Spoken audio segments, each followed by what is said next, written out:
નમસ્કાર દર્શક મિત્રો, હું સતીશ હડિયલ, વિષય નિષ્ણાંત જમીન વિજ્ઞાન, કૃષિ વિજ્ઞાન કેન્દ્ર ગીર સોમનાથ. આપ સર્વ મિત્રોનું આજના આ વિડીયોમાં હાર્દિક સ્વાગત કરું છું.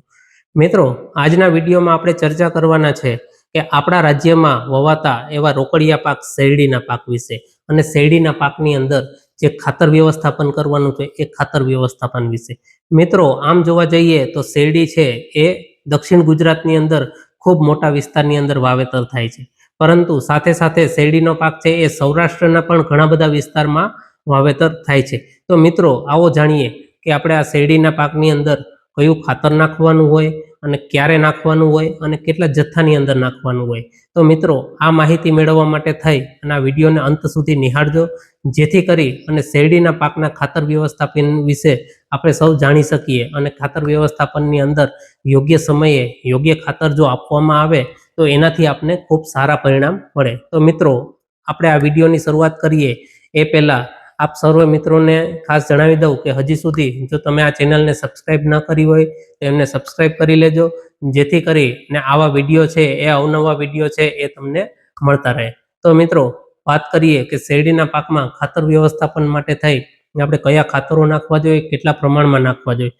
તો શેરડીનો પાક છે એ આમ જોવા જઈએ તો 12 મહિનાનો પાક છે. 1 વર્ષ સુધી આ પાક છે એ આપણી જમીનમાં ઊભો રહેતો હોય. તો 12 મહિનાનો પાક છે એટલે અવશ્યથી આપણે એને સેન્દ્રિય ખાતર અથવા સેન્દ્રિય તત્વોની જરૂરિયાત ખૂબ વધારે પ્રમાણમાં હોય છે. તો શેરડીના પાકમાં સેન્દ્રિય ખાતર અથવા સેન્દ્રિય તત્વોની જો વાત કરવામાં આવે તો શેરડીના પાકને 25 ટન પ્રતિ હેક્ટર દીઠ એટલે કે 100 ગુઠા જમીનની અંદર 25 ટન જેટલા દેશી ખાતર કે છાણિયા ખાતરની જરૂરિયાત રહેતી હોય છે. આ જરૂરિયાત છે એ ખૂબ મોટા પ્રમાણમાં છે, પરંતુ જો કોઈ મિત્રો છે એ છાણિયું ખાતર છે એ એમની પાસે યોગ્ય માત્રામાં ઉપલબ્ધ ના હોય, છાણિયા ખાતરમાં આપણે પહોંચી ના શકીએ, તો એવા સંજોગોની અંદર આપણે છાણિયા ખાતરની અવેજીમાં આપણે ખોળનો પણ ઉપયોગ કરી શકીએ. તો જે મિત્રો છે એ છાણિયા ખાતરનો ઉપયોગ છે એ યોગ્ય માત્રાની અંદર નથી કરી શકતા, તો એવા મિત્રો છે એ એરંડીનો ખોળ છે એ 625 કિલોગ્રામ પ્રતિ હેક્ટર દીઠ એટલે કે 650 કિલોગ્રામ જેટલો એરંડીનો ખોળ છે એ આપણે આપણી 100 ગુઠા જમીનની અંદર નાખી અને શેરડીનું વાવેતર કરવામાં આવે તો એનાથી આપણા પાકને જરૂરિયાત પ્રમાણેના સેન્દ્રિય તત્વો છે એ યોગ્ય સમયે મળી રહે અને પૂરતી માત્રામાં મળી રહે. અને જો કોઈ મિત્રો છે એ એરંડીનો ખોળ પણ નથી ઉપયોગ કરી શકતા, તો એવા સંજોગોની અંદર લીલો પડવાશ છે એ ખૂબ જરૂરી બની જતો હોય. તો લીલા પડવાશનો ઉપયોગ કરીને પણ આપણે શેરડીના પાકનું વાવેતર કરી શકીએ. તો શેરડીનો પાક વાવ્યા પહેલાં આપણે આપણી જમીનમાં લીલા પડવાશ તરીકે કોઈ લીલા પડવાશના થતા પાક સણ જેવા પાક છે એને આપણું વાવેતર કરી અને જો લીલો પડવાશ કરવામાં આવે અને પછી એને જમીનની અંદર દાટી દેવામાં આવે તો એના મારફતે પણ જમીનની અંદર સેન્દ્રિય પદાર્થોમાં વધારો થાય અને પાકની જરૂરિયાત મુજબના સેન્દ્રિય તત્વો છે એને યોગ્ય સમયે મળી રહે. હવે મિત્રો, આ વાત થઈ સેન્દ્રિય તત્વોની અને સેન્દ્રિય પદાર્થની. સાથે સાથે આપણે સૌ જાણીએ છીએ કે ખાલી રાસાયણિક એકલું રાસાયણિક ખાતર આપવાથી ખેતી પૂરતી નથી બનતી. એકલું રાસાયણિક ખાતર છે એ વધુ પ્રમાણની અંદર આપવામાં આવે તો આપણે ઘણી વખત કેમિકલ વધી જવાના અથવા રાસાયણિક ખાતરના તત્વો વધી જવાના પ્રશ્નો રહેતા હોય. કોઈ પણ પાકની અંદર જ્યારે આપણે ખાતર આપવાની ભલામણ કરીએ ત્યારે એ પાકમાં અવશ્યથી આપણે ખાતર આપવાનું હોય તો એ ખાતર આપતા પહેલાં આપણે આપણા માટીનું પૃથ્થકરણ કરાવવું ખૂબ જરૂરી બને છે. કારણ કે જમીનની ચકાસણી મિત્રો જો કરાવશો તો જમીનની અંદર જે રહેલા પોષક તત્વો છે એ પોષક તત્વો સિવાયના જે તત્વો છે એ ઘટતા હોય તો એ ઘટતા તત્વો જ છે એ આપણે ખાતર તરીકે પાછળથી આપવાના હોય છે. અને આ ઘટતા તત્વો છે એ ખાતર તરીકે આપણે પાછળથી આપીએ તો આપણે આપણી જમીનની અંદર બિનજરૂરી રસાયણોનો ઉમેરો ન કરીએ કે જેથી કરીને આપણે જમીનની તંદુરસ્તી જળવાઈ રહે, એની ફળદ્રુપતા છે એ લાંબા સમય સુધી જળવાઈ રહેતી હોય. તો શેરડીના પાકની અંદર જમીન ચકાસણી કરાવી અને જો મિત્રો ખાતરની ઉપયોગ કરે તો ખૂબ સારી બાબત છે. અથવા તો જે મિત્રોએ જમીન ચકાસણી ન કરાવી હોય અને આપણી યુનિવર્સિટીની જે ભલામણ છે એ ભલામણ મુજબ જ જો સીધા ખાતરોનો ઉપયોગ કરવા માંગતા હોય તો એ ખાતરોની અંદર જો વાત કરું તો આપણે નાઇટ્રોજન, ફોસ્ફરસ અને પોટાશ આ ત્રણેય તત્વો આપવા માટે થઈ આપણા રાજ્યની કૃષિ યુનિવર્સિટી દ્વારા જે ભલામણ થઈ છે એ ભલામણ મુજબ 250 કિલોગ્રામ જેટલું નાઇટ્રોજન તત્વ, 125 કિલોગ્રામ જેટલું ફોસ્ફરસ તત્વ અને 125 કિલોગ્રામ જેટલું પોટાશ તત્વ છે એ પ્રતિ હેક્ટર દીઠ એટલે કે 100 ગુઠ્ઠા જમીનની અંદર આ તત્વો છે એ આપવાની ભલામણ છે. મિત્રો આ વાત થઈ તત્વોની. હવે આ તત્વો છે એને આપણે જ્યારે ખાતરની અંદર કન્વર્ટ કરીએ, ખાતરની અંદર એને જ્યારે ફેરવીએ ત્યારે ખાતરનો જથ્થો છે એ ખૂબ વધી જતો હોય છે. તો હવે આપણે ખાતરના જો ઓપ્શનની જો વાત કરીએ તો આપણે ડીએપી અથવા સિંગલ સુપર ફોસ્ફેટ છે એનો ઉપયોગ છે એ શેરડીની અંદર ફોસ્ફરસનો જથ્થો આપવા માટે થઈ અને પાયાના ખાતર તરીકે આપણે કરી શકીએ. પણ મિત્રો આ બંને ખાતરની અંદર પણ જો ચોઈસ કરવાની આવે તો સિંગલ સુપર ફોસ્ફેટ ખાતરની ચોઈસ છે અવશ્યથી મિત્રો એ કરવી જોઈએ. કારણ કે સિંગલ સુપર ફોસ્ફેટ ખાતર છે એની અંદર ફોસ્ફરસ તો તત્વ મળે છે, તો ફોસ્ફરસની સાથે સાથે આપને સિંગલ સુપર ફોસ્ફેટ ખાતરની અંદર સલ્ફર અને કેલ્શિયમ આ બે વધારાના તત્વો તરીકે મળે છે. સલ્ફર અને કેલ્શિયમ છે એ શેરડીના પાકની અંદર ખૂબ અગત્યનું તત્વ છે. કારણ કે મિત્રો આપણે સૌ જાણીએ છીએ કે સલ્ફર છે એ જમીનની અંદર યોગ્ય માત્રામાં હોય, સલ્ફર છે એ આપણા પાકને આપવામાં આવે તો સલ્ફરથી પાકને આપણે રોગ જીવાત સામે રક્ષણ મેળવી શકીએ છીએ. હવે મિત્રો શેરડીનો પાક છે એ 12 મહિના સુધી ઉભે છે, એટલે એને જે ફૂગજન્ય રોગ લાગવાની સંભાવના પણ ચોમાસું સિઝન દરમિયાન રહેલી હોય છે. તો આપણે આ સલ્ફર છે એ સલ્ફરયુક્ત ફોસ્ફરસ વાળું જે પાયાનું ખાતર છે એનો જો ઉપયોગ કરવામાં આવે તો આપણે આપણા પાકની રોગ પ્રતિકારક શક્તિ છે એ વધારી શકીએ. સાથે સાથે એની અંદર કેલ્શિયમ પણ આવેલું છે. આ કેલ્શિયમ છે એ પણ કોષની દિવાલના બંધારણ સાથે જોડાયેલું તત્વ છે. આપણે આપણા પાકની જે બાહ્ય દિવાલ છે અથવા શેરડીનો સાંઠો છે એની બાહ્ય દિવાલ છે એને થોડીક રબર જેવી રાખે, એને ફાટવા ના દે. તો ઘણી વખત આપણે એવા સમસ્યાઓ જોતા હોય કે ભાઈ કેલ્શિયમની ખામીના લીધે થઈ અને ઘણી વખત શેરડીનો સાંઠો છે એ ફાટી જતો હોય છે, એની અંદર તિરાડો પડતી હોય છે. તો એ સમસ્યાનું સમાધાન પણ આપણે આ જો કેલ્શિયમયુક્ત ખાતર છે એને આપણે જો પાયાની અંદર નાખીએ તો એનાથી આપણે મળી શકે. એટલે એના લીધે થઈ અને જો આ એસએસપી નો ઉપયોગ કરીએ તો વધારાનું અન્ય કોઈ કેલ્શિયમયુક્ત ખાતર છે એ ન આપીએ તો ચાલે, પરંતુ આ એસએસપી ખાતર છે એ જ્યારે આપણે પાકની અંદર ઉપયોગ કરશું ત્યારે મિત્રો યાદ રાખજો કે એનો જથ્થો છે એ ખૂબ વધુ પ્રમાણની અંદર ઉપયોગ કરવો પડશે. કારણ કે આપણા શેરડીના પાકને 125 કિલોગ્રામ ફોસ્ફરસ તત્વની જરૂરિયાત છે. હવે આ 125 કિલોગ્રામ ફોસ્ફરસ તત્વ આપવા માટે થઈ અને એસએસપી નો જથ્થો છે એની જો વાત કરીએ તો 781 કિલો જેટલો જથ્થો છે એ એસએસપી નો આપણે આ 125 કિલોગ્રામ ફોસ્ફરસની પૂર્તિ માટે થઈને ઉપયોગ કરવો પડતો હોય છે. કારણ કે મિત્રો 100 કિલો એસએસપી ખાતર છે એ જ્યારે આપણે આપણી જમીનમાં નાખીએ તો એમાંથી માત્ર 16 કિલો જેટલો ફોસ્ફરસનો જથ્થો છે એ આપણે મળતો હોય છે. તો હવે આપણે જરૂરિયાત છે 125 કિલોગ્રામની, એટલા માટે થઈ અને આ ખાતરનો જથ્થો છે એ ખૂબ મોટા પ્રમાણની અંદર ઉપયોગ થતો હોય છે. તો એસએસપી ખાતર છે એને આપણે પાયાની અંદર વાપરવાનું છે, પરંતુ મિત્રો પાયામાં પણ આપણે એને પૂરેપૂરો જથ્થો છે એ પાયાની અંદર વાપરવાનો નથી, પણ સિંગલ સુપર ફોસ્ફેટ ખાતર છે એના જથ્થાને આપણે બે ભાગની અંદર વેચી દેવાનો છે.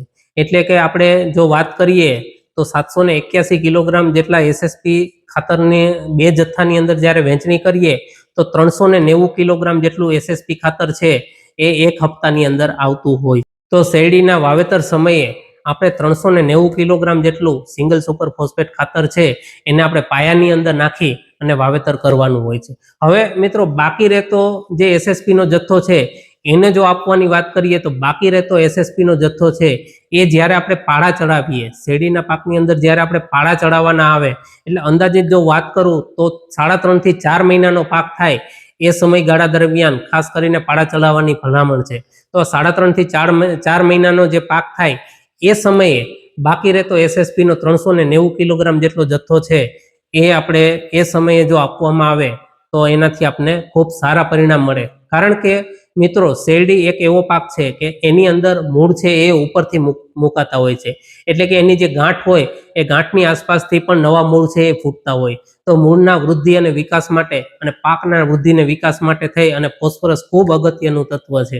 એટલા માટે થઈ શેરડીના પાકમાં ખાસ ભલામણ છે કે પૂરેપૂરો ફોસ્ફરસ તત્વનો જથ્થો છે એ કદી પણ પાયાની અંદર ના આપીએ, પરંતુ 50% ફોસ્ફરસનો જથ્થો પાયાની અંદર આપીએ અને 50% ફોસ્ફરસ તત્વનો જથ્થો છે એ આપણે પાળા ચડાવતી વખતે આપવું જોઈએ. તો મિત્રો આ ખાસ શેરડીના પાકની અંદર ભલામણ છે. આ ભલામણ મુજબ તમે તમારા ખેતરની અંદર અમલવારી કરશો તો તેનાથી તમને ખૂબ સારા પરિણામ મળશે. હવે સાથે સાથે આપણે જે અન્ય નાઇટ્રોજન અને પોટાશ માટે થઈ અને જે ખાતરો વાપરવાના છે, જો એની વાત કરીએ તો પોટાશ તત્વ આપવા માટે થઈ અને મ્યુરેટ ઓફ પોટાશ કે જે 58 થી 60 કિલોગ્રામ જેટલું પોટાશ તત્વ ધરાવતું ખાતર છે, તો આ એમઓપી ખાતર છે એને આપણે સંપૂર્ણપણે પાયાની અંદર આપવાનું છે. એટલે 125 કિલોગ્રામ પોટાશ તત્વની પૂર્તિ માટે થઈ અને એમઓપી ખાતરનો જો ઉપયોગ કરવામાં આવે તો આ એમઓપી ખાતર છે એ પાયાની અંદર 208 કિલોગ્રામ જેટલું એમઓપી ખાતર છે એ પાયાની અંદર વાવેતર સમયે આપણે આપવાનું છે. તો મિત્રો આ વાત થઈ ફોસ્ફરસ અને પોટાશની. હવે બાકી રહેતો ખાતર છે એ છે નાઇટ્રોજન યુક્ત ખાતર, કે જેનો જથ્થો પણ આપણે ખૂબ વધારે પ્રમાણમાં જરૂરી છે. 250 કિલોગ્રામ નાઇટ્રોજન તત્વની જરૂર છે. હવે મિત્રો આ 250 કિલોગ્રામ નાઇટ્રોજન તત્વ છે એ આપવા માટે થઈ અને યુરિયાની જો વાત કરીએ તો યુરિયાનો જથ્થો છે એના નાઇટ્રોજન તત્વની જે રિક્વાયરમેન્ટ છે, જે એની જે જરૂરિયાત છે એના કરતાં 2.17 ગણો વધારે હોય છે. એટલે કે યુરિયાનો જથ્થો પણ મોટા પ્રમાણની અંદર ઉપયોગ કરવાનો છે, પરંતુ આ યુરિયાનો જથ્થો છે એને આપણે શેરડીના પાકની અંદર 4 હપ્તાની અંદર આપવાની ભલામણ છે. આ 4 હપ્તા છે એ કયા કયા છે, કયા સમયે છે, એની જો વાત કરીએ તો યુરિયા આપવા માટે થઈ અને આપણે 4 હપ્તાની પસંદગી કરવાની છે. યુરિયાનો પ્રથમ ડોઝ, પ્રથમ હપ્તો છે એ વાવેતર સમયે જ આપવાનો છે. આ જથ્થો છે એ 15% રહેશે. એટલે કે આપણે જો ટકાવારીની અંદર વાત કરીએ તો 100% ખાતર છે એમાંનું જે 15% ખાતર છે, 15% યુરિયા ખાતર છે, એને આપણે વાવેતર સમયે પાયાની અંદર આપી દેવાનું છે. એના જો જથ્થાની વાત કરું તો 81.5 કિલોગ્રામ જેટલું યુરિયા છે એ 15% જથ્થા લેખે આપણે આવે છે અને 15% જથ્થા પ્રમાણે 81.5 કિલોગ્રામ યુરિયા છે એને પાયાની અંદર વાવેતર સમયે આપવાનું છે. હવે મિત્રો જો 16 ગુઠ્ઠાના વીઘા પ્રમાણે વાત કરીએ તો 16 ગુઠ્ઠાના વીઘા પ્રમાણે આ ખાતરનો જથ્થો છે, યુરિયાનો જથ્થો છે એ 13 કિલોગ્રામ પ્રતિ વીઘા દીઠ આવે છે. એટલે કોઈ મિત્રોને 16 ગુઠ્ઠાના વીઘામાં શેરડીનું વાવેતર કરતા હોય તો 13 કિલોગ્રામ જેટલો યુરિયા ખાતર છે એ વાવેતર સમયે આપણે પાયાની અંદર આપવાની ભલામણ છે. ત્યારબાદ હવે આપણે વાત કરીએ એના બીજા જથ્થાની. તો મિત્રો આ બીજા જથ્થામાં યુરિયા ખાતર છે એ આપવાનું હોય ત્યારે આપણે વાત કરીએ તો 1.5 મહિનાની શેરડીનો પાક થાય ત્યારે 1.5 મહિનાની અવસ્થાએ યુરિયા ખાતરનો દ્વિતીય ડોઝ એટલે કે બીજો જથ્થો છે એ આપણે આપવાનો છે. તો એની અંદર આપણે ટકાવારીમાં જો વાત કરીએ તો 30% જેટલો યુરિયાનો જથ્થો છે એ બીજા હપ્તાની અંદર આપણે એને આપી દેવાનો છે. અને 30% પ્રમાણે જો યુરિયા ખાતરની ગણતરી કરીએ તો 163 કિલોગ્રામ જેટલું યુરિયા ખાતર છે એ 1 હેક્ટર દીઠ એટલે કે 100 ગુઠ્ઠા જમીનની અંદર આપવાનું છે. એને જો આપણે 16 ગુઠ્ઠાના વીઘાની અંદર કન્વર્ટ કરીને વાત કરીએ તો 26 કિલોગ્રામ જેટલું યુરિયા છે એ 16 ગુઠ્ઠાના વીઘા પ્રમાણે 1 વીઘા દીઠ આપણે આ પાકને આપવાનું થાય છે. મિત્રો આ વાત થઈ બીજા હપ્તાની. હવે ત્યાર પછી આપણે એનો ત્રીજો હપ્તો આપવાનો છે. તો ત્રીજા હપ્તાની અંદર શેરડીનો પાક જ્યારે 3 મહિનાનો થાય એ 3 મહિનાની અવસ્થાએ શેરડીના પાકની અંદર યુરિયાનો જથ્થો છે એ 20% જથ્થો છે એ યુરિયાનો આપણે ત્રીજા મહિને આપવાનું છે. તો આ 3 મહિનાની શેરડી થાય એ સમયે જો યુરિયા ખાતરના જથ્થાની જો વાત કરું તો 109 કિલોગ્રામ જેટલું યુરિયા છે એ ત્રીજા હપ્તાની અંદર શેરડીના પાકને આપવાનું છે. એને જો વીઘાની અંદર વાત કરીએ તો 16 ગુઠ્ઠાના વીઘા પ્રમાણે ગણતરી કરવા જઈએ તો 17.5 કિલોગ્રામ જેટલું યુરિયા છે એ વીઘા દીઠ આપણે ત્રીજા હપ્તાની અંદર 3 મહિનાનો શેરડીનો પાક થાય એ અવસ્થાએ આપણે આપવાનું છે. હવે વાત કરીએ છેલ્લા જથ્થાની કે છેલ્લો હપ્તોનો. મિત્રો ખાસ યાદ રાખજો કે શેરડીનો પાક છે એ 5 મહિનાનો થાય, 5 મહિના બાદ શેરડીના પાકને ચોથો હપ્તો જે નાઇટ્રોજન યુક્ત ખાતરનો જે ચોથો હપ્તો છે એ ચોથો હપ્તો આપવાનો છે. અને એ ચોથા હપ્તાની અંદર જો ટકાવારીમાં વાત કરીએ તો બાકી રહેતું 35% જેટલું યુરિયા છે એ ચોથા હપ્તાની અંદર આપણે એને આપી દેવાનું છે. આ ચોથા હપ્તાની અંદર આપવા માટે થઈ અને યુરિયાની અંદર જો એની ગણતરી કરીએ તો 190 કિલોગ્રામ જેટલું યુરિયા છે એ 1 હેક્ટર જમીન દીઠ ચોથા હપ્તા તરીકે 5 મહિનાની શેરડી થાય ત્યારે આપણે આપવાનું છે. તો આ 190 કિલોગ્રામ જથ્થો છે એ 1 હેક્ટર દીઠ આપણે 5 મહિનાની શેરડીને આપવાનો થાય છે. હવે એને વીઘામાં વાત કરીએ તો 30.5 કિલોગ્રામ એટલે કે 37.5 કિલોગ્રામ જેટલો યુરિયાનો જથ્થો છે એ 1 વીઘા દીઠ 5 મહિનાની શેરડી થાય ત્યારબાદ આપણે એને આપવાનો હોય છે. તો મિત્રો આ વાત થઈ શેરડીના પાકની અંદર આપવાના જરૂરી એવા ખાતરો વિશે.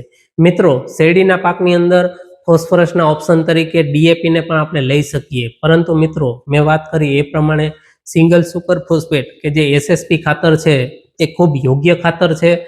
એની અંદર સલ્ફર અને કેલ્શિયમ બંને આવેલા છે, એટલા માટે થઈને આપણે ફોસ્ફરસ તત્વો આપવા માટે થઈ અને એસએસપીનો ઉપયોગ જો શેરડીની અંદર કરવામાં આવે તો ખૂબ સારું પરિણામ મળી શકે છે. મિત્રો, આ સિવાય તમારે કોઈ અન્ય ઓપ્શનનું જો ફોસ્ફરસયુક્ત ખાતર તમારે શેરડીના પાકની અંદર વાવેતર સમયે આપવું હોય તો મારા મોબાઈલ નંબર ઉપર તમે અવશ્યથી મને કોન્ટેક્ટ કરજો, તો હું તમને માહિતગાર કરીશ કે અન્ય ખાતર વાપરવા માટે થઈ અને આપણે કેટલો જથ્થો વાપરવો જોઈએ. પરંતુ મિત્રો, આ જે સમયગાળો કીધો, આ સમયગાળો છે એ કોઈ પણ ઓપ્શન તમે ખાતરનું પસંદ કરશો એ તમામ ઓપ્શન માટે થઈ અને આ સમયગાળો છે એ ફિક્સ રહેશે કે પ્રથમ હપ્તો છે એ પાયાની અંદર વાવેતર સમયે, બીજો હપ્તાની અંદર નાઇટ્રોજન માત્ર એક જ આપવાનું છે તો એ બીજા હપ્તાની અંદર 1.5 મહિનાની શેરડી થાય ત્યારે, નાઇટ્રોજનનો ત્રીજો હપ્તો છે એ 3 મહિનાની શેરડી થાય ત્યારે, અને ચોથો હપ્તો છે એ 5 મહિનાની શેરડી થાય ત્યારે આપણે આપવાનો હોય છે. મિત્રો, પછી ઘણી વખત ઘણા મિત્રો છે એ 6 મહિનાની શેરડી થાય એ પછી પણ નાઇટ્રોજનનો જથ્થો આપતા હોય છે. પરંતુ મિત્રો, એનો વૃદ્ધિને વિકાસ છે એ 5 મહિનાની શેરડી થાય એ સમયે યોગ્ય થઈ જતો હોય તો આપણે પાછળથી નાઇટ્રોજન તત્વ છે એ આપવું યોગ્ય નથી રહેતું, અને નાઇટ્રોજન તત્વ છે એ પાછળની અવસ્થાએ જ્યારે આપવામાં આવે ત્યારે આપણે એની અંદર નાઇટ્રોજનનું વધારે માત્રાના લીધે થઈ અને રોગ જીવાતનો શિકાર પણ આપણે ઘણી વખત બનવું પડતું હોય છે.